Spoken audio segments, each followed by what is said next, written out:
Samedi 6 octobre, 6 heures du matin. Sur les bords du canal de Suez, le jour s'est levé. Pour le capitaine El Sadek de la 2e armée égyptienne, c'est une journée normale qui démarre. Son commandant de régiment demande à lui parler. Le commandant s'est approché de moi. Il m'a dit, les canaux sont arrivés. Envoie tes soldats les décharger et qu'ils fassent croire que ce sont des couvertures.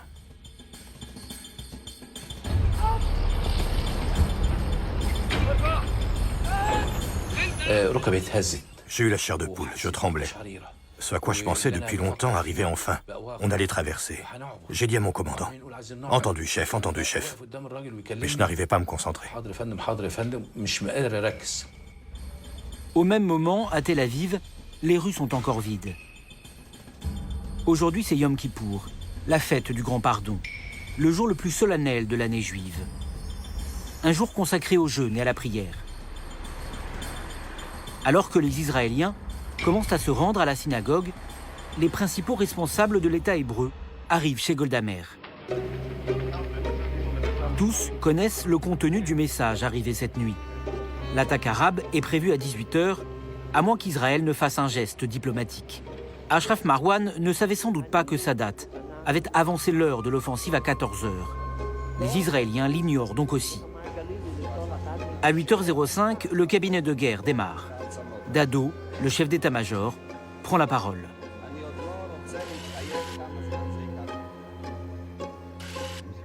Si la guerre démarre dans 10 heures, je dois mobiliser les réservistes. Il m'en faut 200 000 pour nous défendre, puis contre-attaquer. Je ne suis pas d'accord. Si on mobilise aussi largement, on va dire que nous sommes les agresseurs. 70 000 devrait suffire. Autre chose, une frappe préventive serait également d'un grand secours. On peut attaquer l'aviation syrienne à midi. Oui, c'est très tentant. Mais c'est impossible. Personne ne croira que nous avons frappé en premier pour nous défendre. Je suis totalement d'accord. Nous ne sommes plus en 1967. Bon, concernant les réservistes, je peux m'en sortir avec 120 000 hommes aujourd'hui. Et le reste demain en fonction de l'évolution de la situation. Accordé. Les 120 000 hommes réclamés par Dado sont prévenus par téléphone ou message radio. Parmi eux se trouve le docteur Yitzhak Brook, lieutenant de réserve. Avant de partir rejoindre son unité, il embrasse sa femme et ses enfants. Il aimerait leur dire qu'il rentrera très vite, mais il n'en sait rien. Nous étions le 6 octobre. C'est ce jour-là que j'ai été appelé et cela a dû nous prendre à peu près 10 heures pour rejoindre notre base. Ils nous ont dit... Enfin, ils nous ont réunis à peut-être 200 mètres de mon domicile. Puis ils nous ont emmenés dans un autre lieu. Puis ensuite, de ce lieu, ils nous ont emmenés à l'endroit où ils nous avaient réunis avant d'aller encore ailleurs. Donc, dès le début, je me suis dit que quelque chose ne tournait pas rond. Cela n'aurait jamais dû se dérouler comme ça.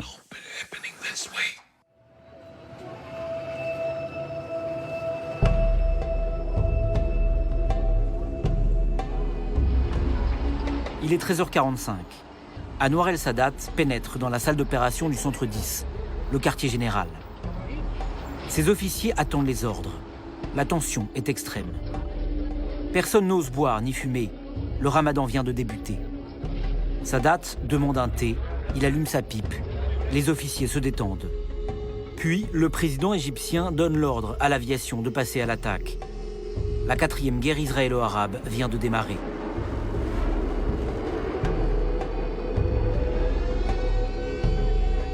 Au sud du Sinaï, à quelques kilomètres de Sharm el-Sheikh, une sirène retentit sur une base israélienne. Le commandant Amir Nashumi s'installe dans le cockpit de son chasseur.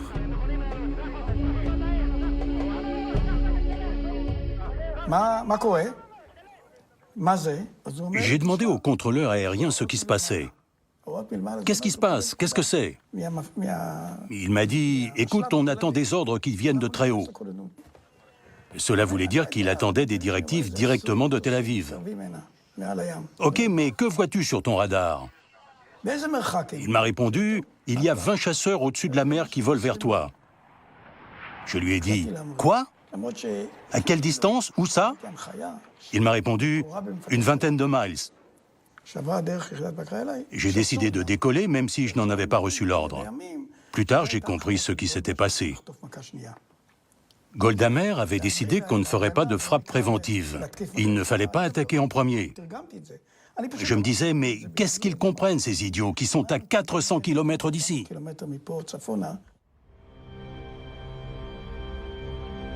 Au même moment, plus au nord, le long du canal de Suez, le sergent Avi Yafé est à son poste dans le fort Pourkan.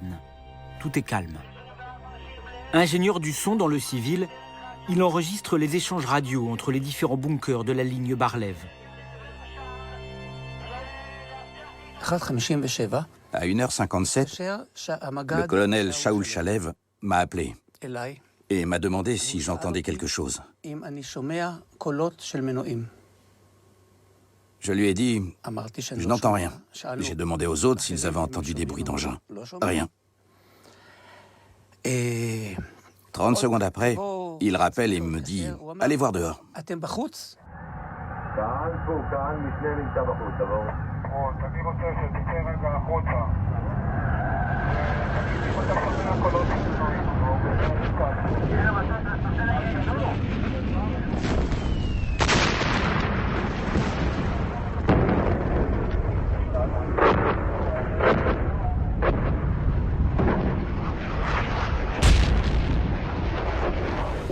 C'est à ce moment-là qu'on devait traverser.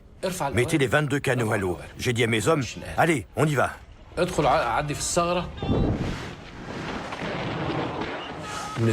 Les 22 canots étaient sur le canal. J'étais debout, le drapeau de mon pays à la main.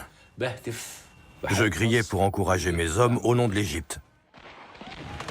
On traversait et juste en face de nous, il y avait leur bunker planqué en haut d'un mur de sable. Et dans le Sinaï, des explosions partout, tout s'enflammait. Nous, on craignait le napalm, on craignait leurs chars, leur armée. Ils allaient sûrement nous massacrer.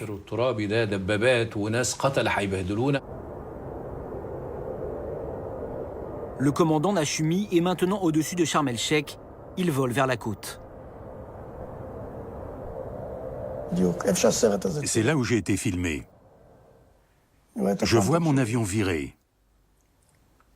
Là, c'est le MiG-17. Là, les gens de la plage le voient arriver. Puis j'apparais, je l'ai alors dans le viseur de mon canon et je tire.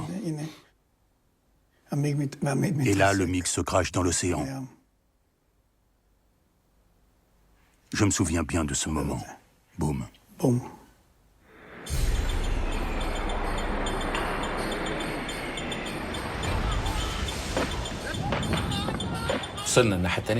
Nous avons atteint l'autre rive, puis franchi une barrière de pierre.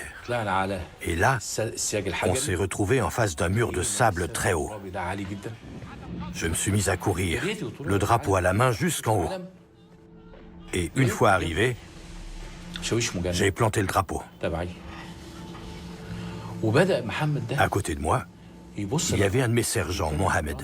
Il s'est mis à contempler le sable. Et même, il parlait au sable. Il disait, « Tu nous as fascinés. Ça fait 6 ans que je t'espère, que j'ai envie de venir te voir. On m'a privé de toi, et ça y est, me voilà, enfin. Oh mon Dieu, tu peux venir me prendre maintenant si tu veux. »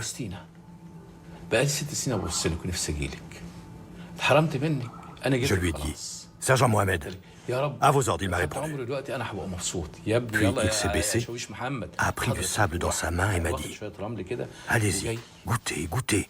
C'est aussi bon que du sucre. » Puis on a repris le combat.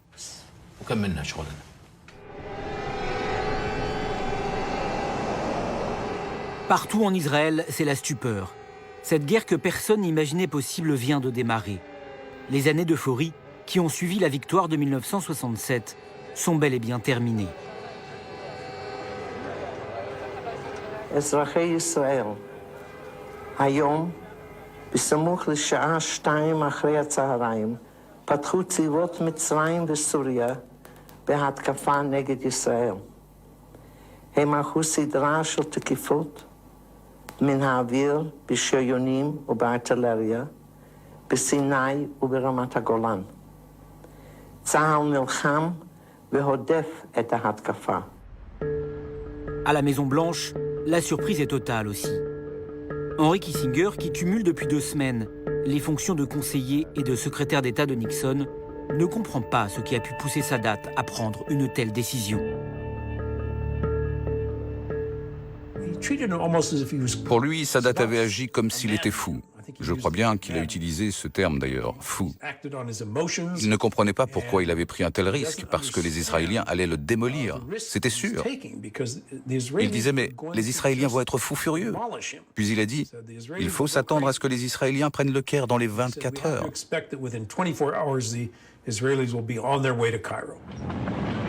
Mais Kissinger se trompe. L'armée égyptienne continue sa percée. Le mouvement est irrésistible. Les 35 fortins de la ligne Bar-Lev sont tous détruits ou encerclés. En 24 heures, c'est plus de 100 000 hommes et 1000 tanks qui traversent le canal de Suez. De leur côté, les Syriens enfoncent aussi les lignes israéliennes dans tout le Golan. Et pour l'État hébreu, ce front constitue une menace encore plus dangereuse. Si les Syriens prennent le plateau, ils s'ouvrent les routes des villes israéliennes. Ce serait alors une catastrophe.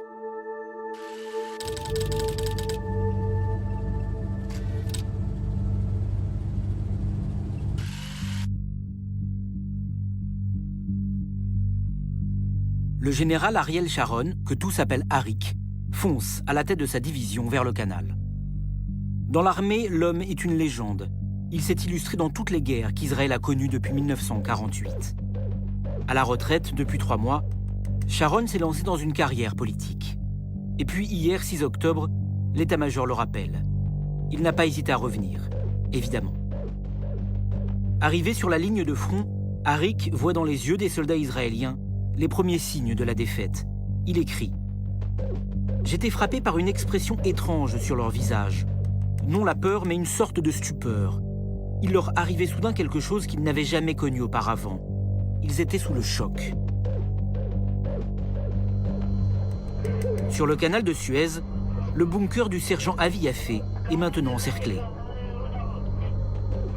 J'étais en contact radio avec d'autres bunkers, notamment celui appelé Isayon, qui n'était pas loin. Les Égyptiens étaient déjà dans les alentours. Ils ont décidé de le prendre et de l'envahir.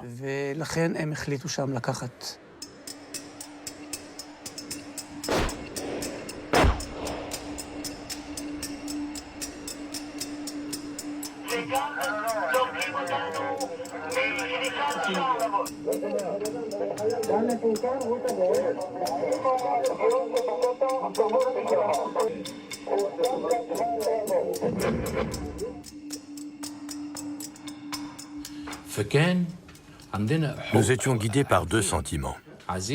On voulait vaincre, bien sûr, et puis on voulait aussi se venger. Pendant les 3 premiers jours de guerre, nous n'avons pas fait de prisonniers. Quand un soldat ennemi est en face de toi et qu'il te dit qu'il se rend, eh bien tu l'abats. C'était une manière de venger tous nos soldats faits prisonniers pendant la guerre de 67 et qui ont été tués.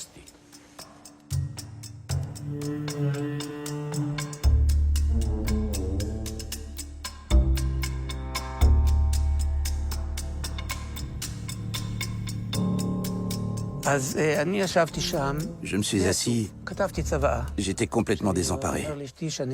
Et j'ai écrit mon testament. J'ai dit à ma femme que je ne voulais pas mourir, mais cela allait être sûrement le cas. Je lui ai dit de ne pas rester seule.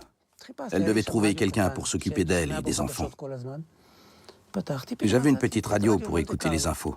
Je l'ai allumée, et sur Radio Monte-Carlo, on pouvait entendre la sérénade de Schubert, tout doucement. C'était la version de Franck Pourcel, celle que j'adorais écouter chez moi à la maison avec mes enfants.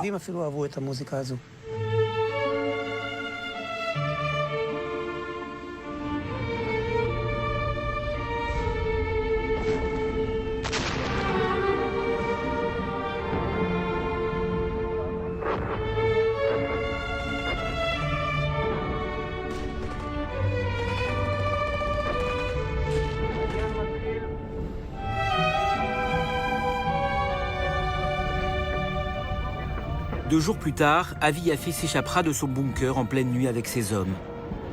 Après avoir marché une vingtaine de kilomètres dans le Sinaï, tous parviendront à rejoindre les lignes israéliennes.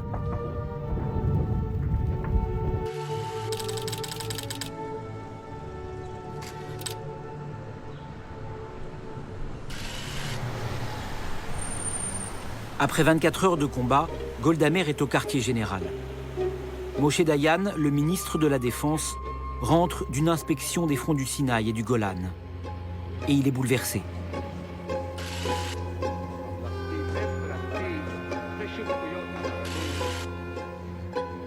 Les Arabes veulent envahir Israël. Ils n'arrêteront pas la guerre. C'est la répétition de 1948. Ils n'ont aucune raison de ne pas poursuivre leur offensive. Ils ont goûté l'odeur du sang. Ils veulent occuper tout le pays et en finir avec les Juifs. Golda Meir et Moshe Dayan réagissent comme s'ils ignoraient les plans de guerre de leurs ennemis, alors qu'ils savent que les Égyptiens et les Syriens n'ont jamais prévu d'envahir Israël. Mais la panique l'emporte. Je pense que personne ne parvenait à comprendre le raisonnement de Sadat. Malgré toutes nos informations, tous nos services de renseignement, toutes nos analyses, pour un Israélien, cela restait très compliqué de comprendre la mentalité de cet oriental qu'était pour nous Sadat. Sadat a réussi son pari. Ses armées sont solidement installées sur une bande de 7 km de profondeur tout le long du canal. Désormais, il n'a qu'un objectif, tenir ses positions dans l'attente de futures négociations.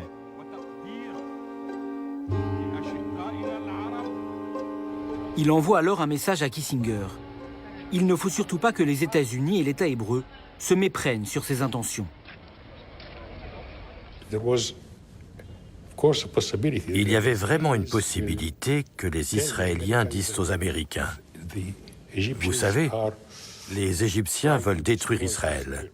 Ils veulent marcher sur Tel Aviv. » Et c'est pour cela qu'il fallait absolument dire aux Américains « Non, non, nous essayons simplement de libérer notre terre, rien de plus. »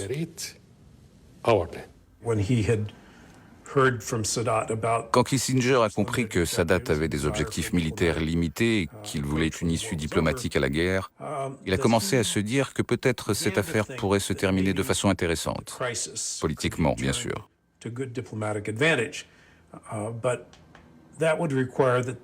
Mais pour cela, il ne fallait pas qu'Israël soit anéanti. Et d'un autre côté, il ne voulait pas non plus que cela se termine comme en 1967, par une défaite totale des Arabes. Donc, très vite, il s'est dit que tout cela devait se terminer par une sorte de match nul, un certain équilibre sur le terrain.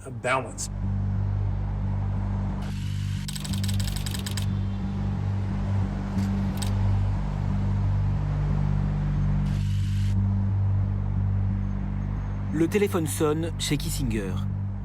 C'est Simcha Dinitz, l'ambassadeur israélien. Il veut le voir immédiatement. La situation s'est encore aggravée. Kissinger accepte de lui donner rendez-vous le lendemain matin à 8 h, à la Maison-Blanche.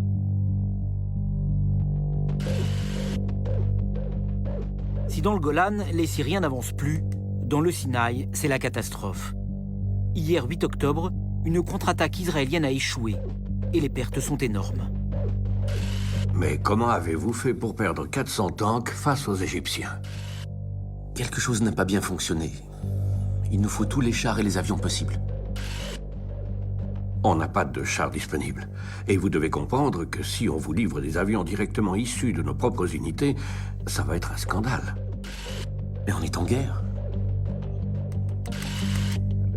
Aux yeux de Kissinger, l'ambassadeur Dinitz exagère. La situation ne peut pas être aussi dramatique. Et puis surtout, il veut éviter que ce conflit, pour le moment local, ne se généralise par le jeu des alliances. C'était le premier test de ce qu'on appelait alors la détente avec les Soviétiques. Aussi longtemps que les Russes n'enverraient pas de troupes ou d'armes, on ne le ferait pas. Mais s'ils le faisaient, alors nous le ferions sans doute. Donc, pour le moment, Kissinger ne voulait surtout pas mettre en place de ponts aériens.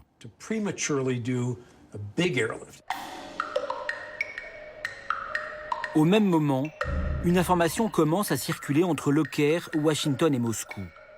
Une information ultra confidentielle.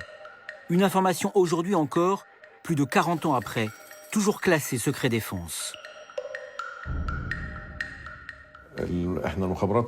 En tant que service de renseignement, nous avons noté à l'intérieur d'Israël une augmentation du niveau d'alerte nucléaire, et ce, à partir du moment où toutes les forces armées égyptiennes avaient atteint la rive est du canal de Suez, avaient détruit la ligne Bar-Lev, fait un grand nombre de prisonniers et tué beaucoup de soldats israéliens. Nous savions qu'il y avait une base où des missiles Jericho étaient stockés. Et on a détecté électroniquement que des missiles avaient été activés. C'est-à-dire qu'ils avaient été placés sur leur rampe de lancement et mis en état d'alerte. Qui donc, en Israël, aurait pu prendre une telle décision? Le mystère est encore entier. Une chose est sûre, seul un petit nombre de personnes a pu participer à cette opération, et ce, en présence et avec l'accord direct de Golda Meir et de Moshe Dayan. Vous pouvez citer Bill Quant, bien sûr. Je sais juste que... Je peux vous dire qu'à ce moment-là, la panique de Dayan gagnait tout le monde. Et plus tard aussi, il a dit à Golda ou à quelqu'un d'autre qu'il craignait la destruction du troisième temple, c'est-à-dire d'Israël. Vous pouvez rapprocher cela des informations de Bill Quant. Mais moi, je ne suis pas plus au courant que cela.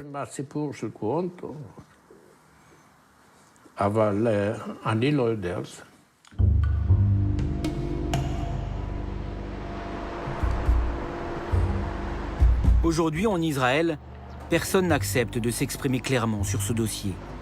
Mais alors, si des missiles nucléaires ont été placés en état d'alerte, quels pouvaient être les objectifs politiques ou militaires poursuivis par Golda Meir?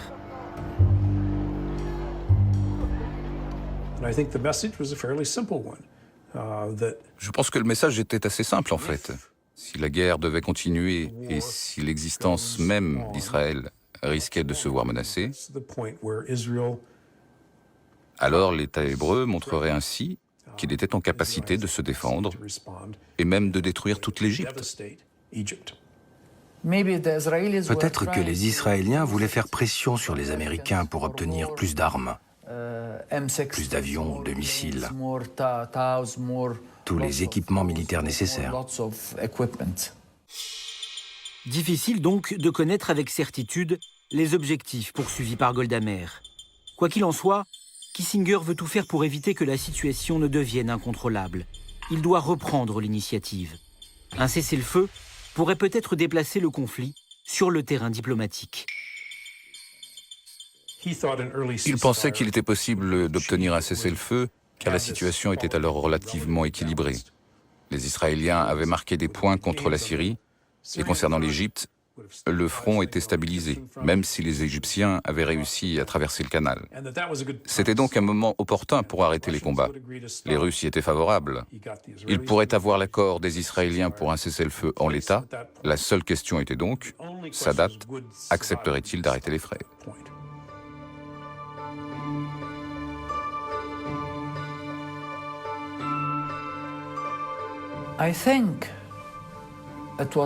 Je pense que c'était très difficile pour Sadat d'accepter un cessez-le-feu.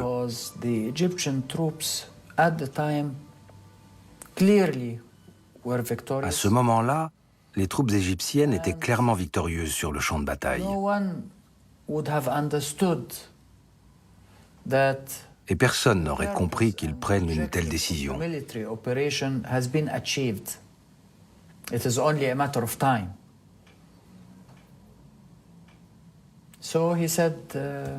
Donc il a dit « Merci beaucoup pour la proposition, mais c'est non.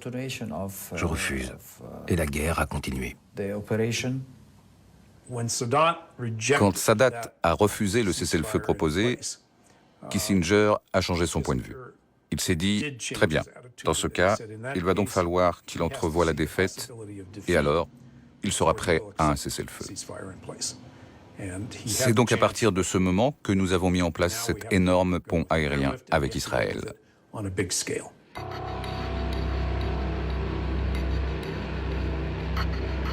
En refusant le cessez-le-feu, Sadat pousse donc Kissinger à aider militairement les Israéliens. Et les Soviétiques font de même avec les Égyptiens et les Syriens. Ce que craignait Kissinger est en train d'arriver. Les armes affluent de toutes parts. La guerre risque de se poursuivre encore pendant des mois.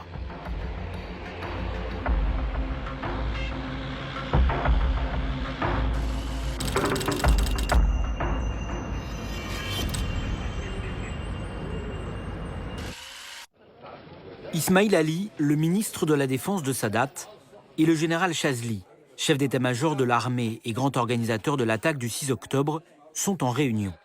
Les nouvelles du plateau du Golan sont mauvaises. L'armée syrienne recule partout. Même Damas, la capitale, est menacée. L'Égypte doit faire quelque chose. Mais les deux hommes ne sont pas d'accord.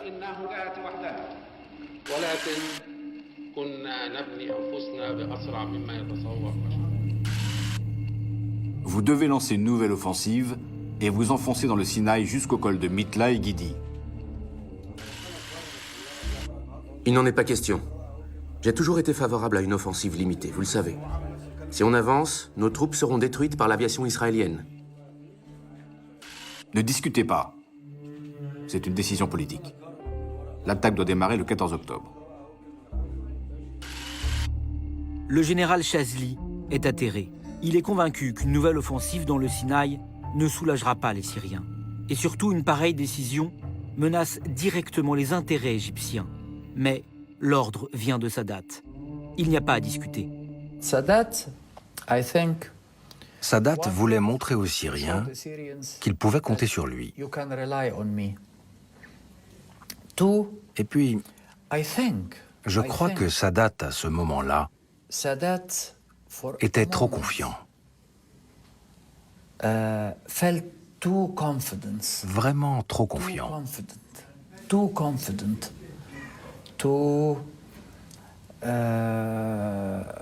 Il pensait vraiment qu'il pouvait balayer les Israéliens.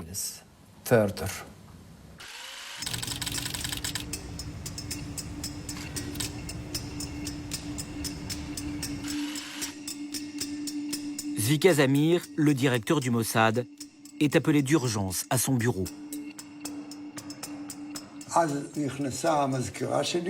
Mon secrétaire est arrivé et m'a dit qu'on avait besoin de moi. C'était mon directeur de cabinet qui me réclamait. Il m'a dit, regarde, ce renseignement vient d'arriver. L'information que Zamir a sous les yeux pourrait bien faire basculer le destin de la bataille du Sinaï, le destin même de toute la guerre. Il se précipite dans le bureau de Golda Meir. Elle est alors en pleine réunion avec son état-major. J'entre dans la pièce, ils me regardaient tous. Je leur ai dit, mon informateur, je ne le connais pas personnellement, mais il est fiable. Je sais dans quelle arme il sert. Et il sait de quoi il parle.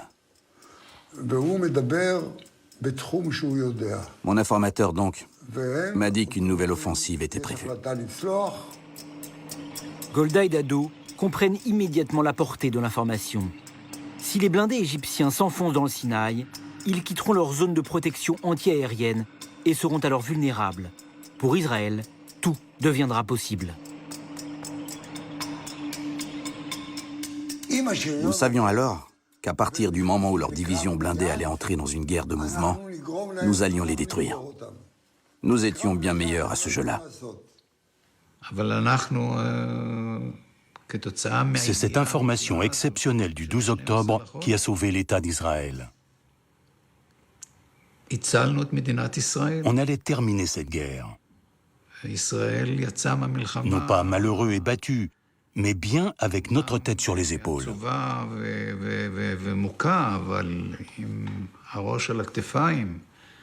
Et cela uniquement grâce à ce renseignement. Le 14 octobre à l'aube, les blindés égyptiens passent à l'attaque comme prévu. Évoluant désormais à découvert, ils se font massacrer. En quelques heures, 250 chars sont détruits et l'armée égyptienne se replie sur ses têtes de pont.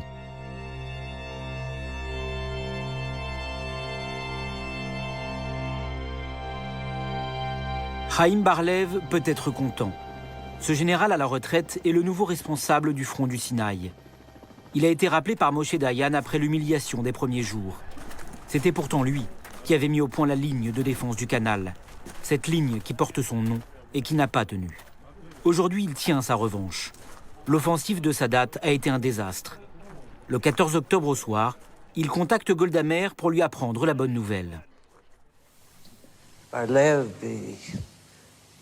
בקול השקט שלו, אמר לי, גולדה, צה"ל חזר להיות צה"ל, והשכנים שלנו חזרו להיות מה שהם.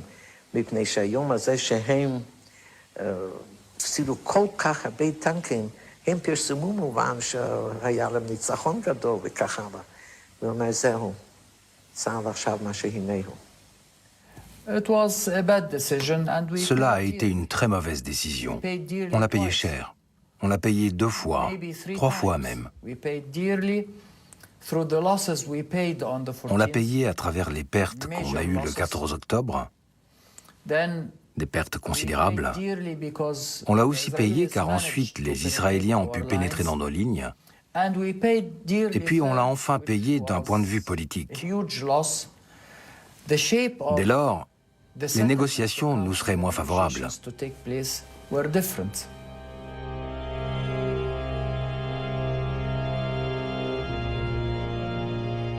Le soir même, en rentrant du front, le général Chazli écrit dans son journal « C'est la journée la plus calamiteuse depuis le début de la guerre. Je ne comprendrai jamais pourquoi Sadat a pris une telle décision. »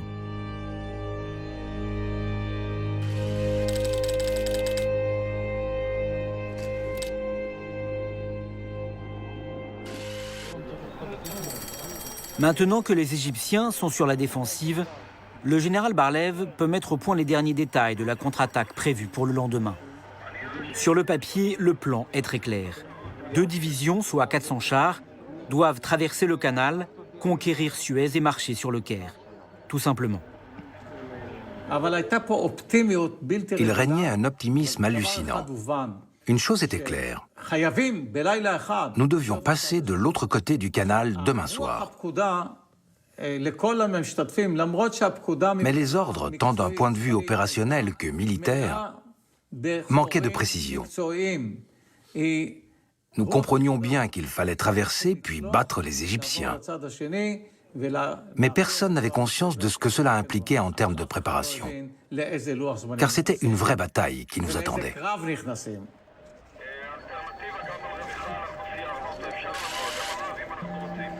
Puis Bar-Lev prend le général Sharon à part. C'est sur sa division que tous les espoirs d'Israël reposent maintenant.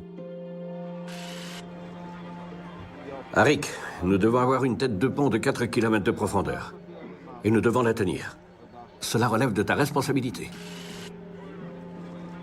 Comment ça, ma responsabilité? Ta responsabilité. C'est toi qui dois sécuriser cette tête de pont. Et après seulement, tu pourras aller jusqu'au Carlton du Caire. Arik est furieux. Depuis le 6 octobre, il veut traverser le canal et foncer en Afrique. Aussi bien pour servir son pays que pour servir sa future carrière politique. Et maintenant, on lui demande de tenir la tête de pont et de ne pas bouger. Il n'insiste pas.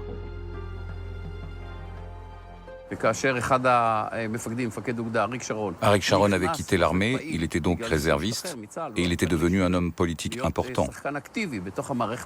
Ses prises de position étaient écoutées. Puis, on l'a rappelé en service actif. Forcément, cela a perturbé toute la chaîne de commandement. Sharon était perçu avec défiance par ses supérieurs. Il l'avait compris. Il savait qu'il n'était pas soutenu. C'était comme s'il y avait une volonté de contrôler Arik. Il réunit ses hommes pour un dernier briefing. La traversée se fera au nez à la barbe des Égyptiens, dans une zone vide, repérée entre la 2e et la 3e armée égyptienne. C'est là qu'il faudra poser les ponts, cette nuit.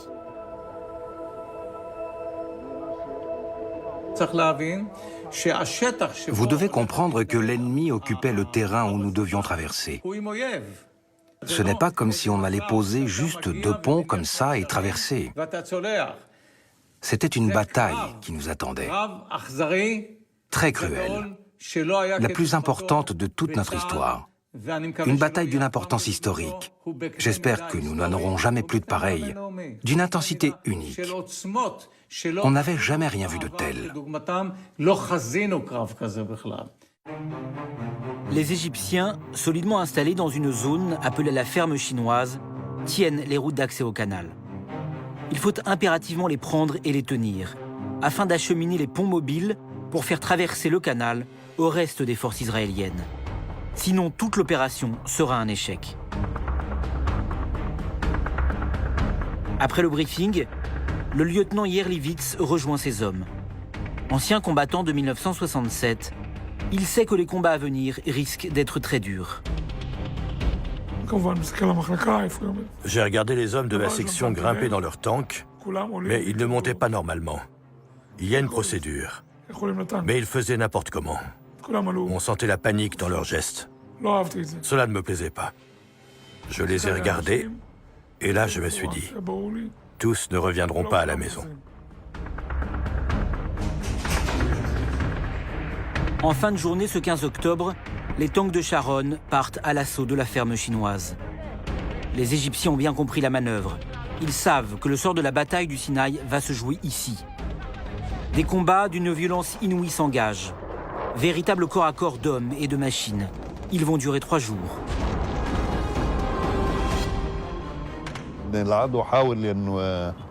L'ennemi a essayé de s'infiltrer dans nos lignes, là où nos têtes de pont se trouvaient.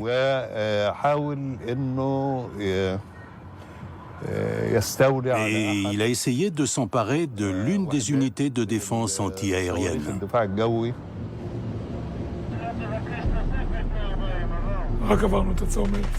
Lorsque je suis arrivé à un croisement, c'est là que tout a démarré. Je me suis avancé et on s'est pris une roquette. Mon char a tremblé. J'ai regardé sur le côté. Le tank de mon commandant de compagnie était en feu. Je ne voyais plus personne. J'étais tout seul. J'ai fait marche arrière, mon équipage était en action. Dans la tourelle, il y avait plein de fumée. Mais le tank fonctionnait encore. Je ne sais pas comment. Nos troupes sont arrivées. Elles tiraient. Les Égyptiens aussi.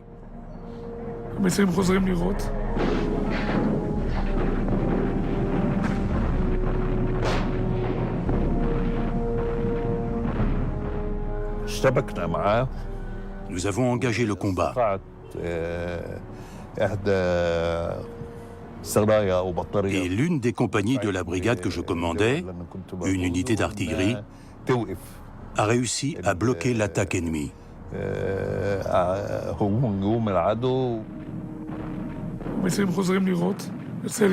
devais repartir en avant, mais les Égyptiens étaient toujours derrière moi. J'ai tourné sur le côté pour leur échapper. On rechargeait et on tirait tout le temps. Puis on est passé devant les tanks en train de brûler. On ne voyait pas de survivants. Tout autour de nous, tout était en feu. Alors que les combats font rage, à quelques kilomètres au sud de la ferme chinoise, au bord du canal, tout est calme. Les hommes de Sharon, emmenés par le colonel Danny Matt, commencent la traversée. Il est 1h30 du matin.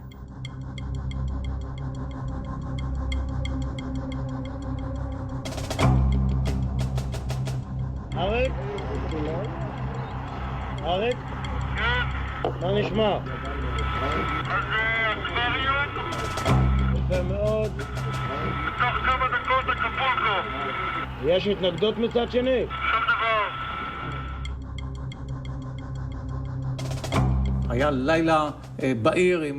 C'était une belle nuit de pleine lune. C'était un moment unique. Incroyable. Le colonel Matt et ses hommes continuaient d'avancer sur l'eau. Puis ils sont arrivés sur l'autre rive sans une égratignure. Une fois de l'autre côté, il a pu envoyer par radio le mot de code tant attendu. Acapulco. On était tous soulagés. Au petit matin du 16 octobre, 30 chars et 750 hommes ont pu traverser, pas plus. Très loin de l'objectif des 400 chars et des 2 divisions fixés 2 jours plus tôt par Bar-Lev à Sharon. La situation était très tendue ce matin-là. Dramatique même.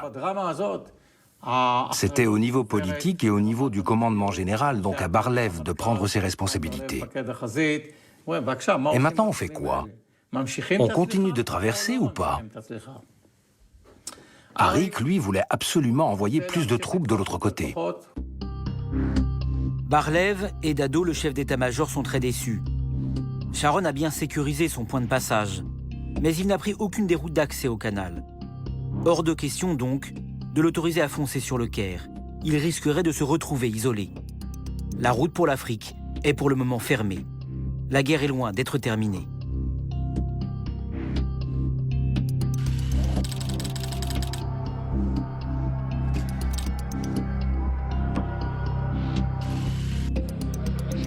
Au quartier général, les premières informations concernant l'incursion israélienne sur la rive occidentale du canal arrivent. Le général Chazli comprend immédiatement le danger mortel que représente cette incursion. Il veut colmater cette brèche et repousser les troupes de Sharon au plus vite de l'autre côté. L'idée du général Chazli était de regrouper nos troupes afin de constituer des forces susceptibles de bloquer l'ennemi sur la rive occidentale, tout en gardant des unités sur la rive orientale. Il estimait que les forces qui se trouvaient sur la rive orientale étaient plus que suffisantes. Ismail Ali, le ministre de la Défense, refuse la proposition de Chazli. Hors de question de transférer des unités d'une rive à l'autre pour quelques malheureux chars israéliens. L'effet sur la population serait désastreux. Et ce, d'autant plus que le président Sadat est en ce moment même au Parlement. Il doit y prononcer son grand discours de la victoire.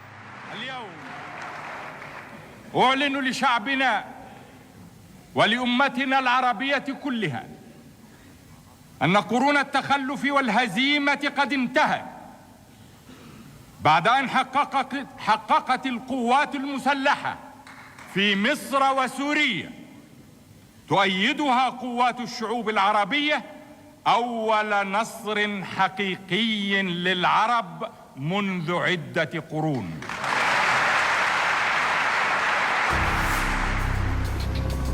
Le lendemain, 17 octobre à midi, les principaux chefs de guerre israéliens se retrouvent au milieu des dunes. Il y a la Bar-Lev, Dado, Moshe Dayan, le ministre de la Défense, et aussi le général Bren, qui commande l'autre division blindée qui doit aussi traverser le canal. Tous doivent décider de la suite des opérations. Arik Sharon arrive en retard. Il est épuisé. Depuis 48 heures, sa division est en première ligne. Il a perdu beaucoup d'hommes, mais il a tout de même réussi à traverser le canal. Et il espère obtenir enfin l'autorisation de foncer en Afrique.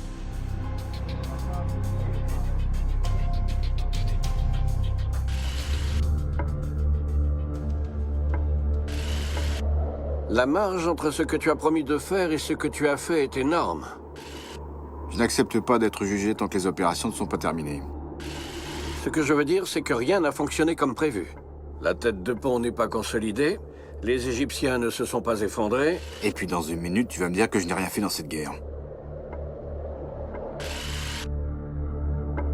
Dado, le chef d'état-major, doit reprendre la main. Une guerre entre ces généraux rendrait la situation encore plus complexe. Ça suffit maintenant. Arik, tu continues à élargir ta tête de pont. Et toi, Bren, tu traverses avec tes hommes comme prévu. Arik, termine-moi cette mission et ensuite tu fonces aussi en Afrique avec tes hommes. Alors que la réunion se termine, la bataille de la ferme chinoise touche à sa fin. Une des routes d'accès au canal vient d'être libérée. Les chars israéliens peuvent maintenant foncer en Égypte. La division de Bren file vers Suez au sud et celle de Sharon vers Ismaïlia au nord, prenant ainsi à revers les 2e et 3e armées égyptiennes. אנחנו עכשיו בעיצומה של התקפת הנגד. זו התחלתה של התפנית. הולך להיגמר שלב בלימה. אנחנו עכשיו מתחילים להכות.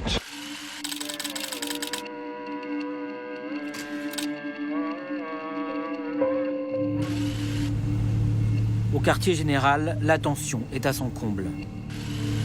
Le général Chazli et le président Sadat sont dans la salle de conférence.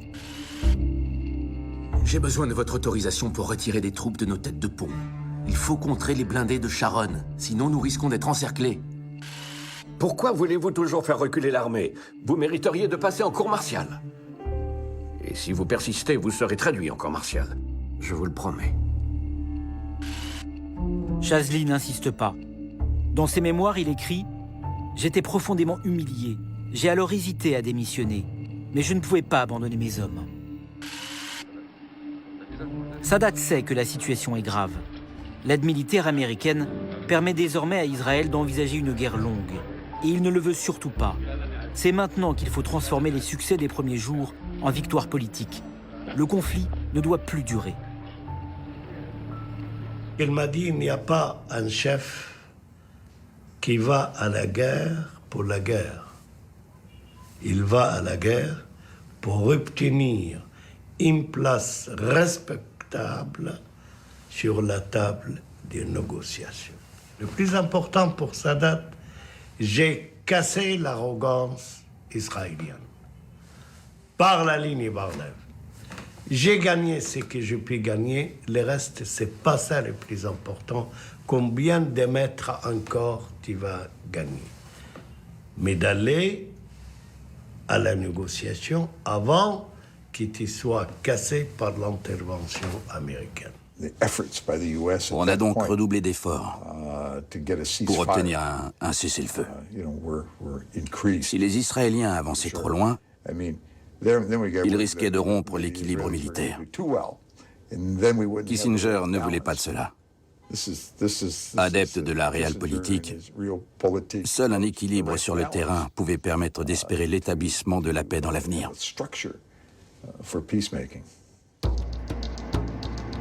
Après 19 jours de combats acharnés, la situation sur le terrain est figée. Les Israéliens occupent une large poche sur la rive occidentale du canal, mais sont bloqués devant la ville de Suez. Les Égyptiens tiennent toujours leur tête de pont sur la rive orientale. Personne n'est en mesure de l'emporter. Le 22 octobre 1973, à l'initiative de Washington et Moscou, l'ONU impose un cessez-le-feu et l'ouverture de négociations. Sadat a gagné son pari. Le retrait israélien du Sinaï est maintenant une perspective envisageable.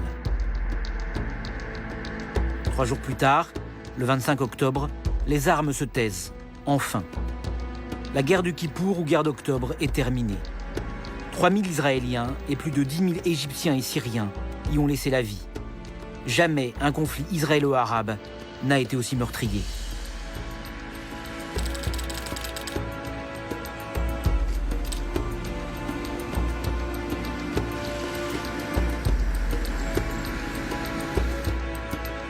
Quatre ans après la fin des combats, l'avion d'Anwar el-Sadat se pose en Israël. L'événement frappe le monde entier de stupeur, tant il rompt de façon spectaculaire avec près de 30 ans de guerre israélo-arabe. C'est Menahem Begin, le nouveau Premier ministre, qui l'accueille sur le tarmac. En foulant le sol de l'État hébreu pour la première fois, Sadat sait qu'il arrive au bout de son combat. Depuis la fin de la guerre, des négociations sont en cours. Il récupérera l'intégralité du Sinaï. Il en est convaincu. Ce sera chose faite en novembre 1978, avec les accords de Camp David. Mais aujourd'hui, s'il est en Israël, c'est pour une autre raison. Il vient proposer à ses anciens ennemis la paix. Pas une simple paix séparée, non. Mais une paix globale, une paix définitive entre Israël et tous ses voisins arabes. Plus loin sur le tarmac, il serre longuement les mains de Golda Meir celle-là même qui lui a refusé tant de fois ce qu'il vient proposer aujourd'hui. Mais c'était avant. Avant les milliers de morts d'octobre 1973, dans les dunes du Sinaï. Avant le profond traumatisme qu'a représenté cette guerre pour la société israélienne.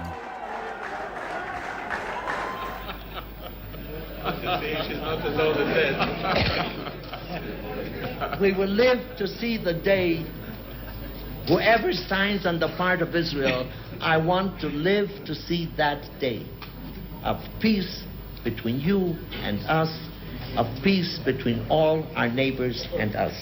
And Mr. President, as a grandmother to a grandfather, may I give you a little present for the new granddaughter. And thank you for your present that you have given me. Les espoirs de Golda Meir et d'Anwar el-Sadat ne se sont pas concrétisés. L'État hébreu et l'Égypte ont bien signé la paix, mais cette guerre de 1973 a profondément fracturé leur société. En Israël, des mouvements se sont développés depuis pour refuser le retrait des autres territoires occupés. En Égypte, les islamistes n'ont pas accepté que Sadat se rapproche d'Israël. Il tombera sous leurs balles en 1981.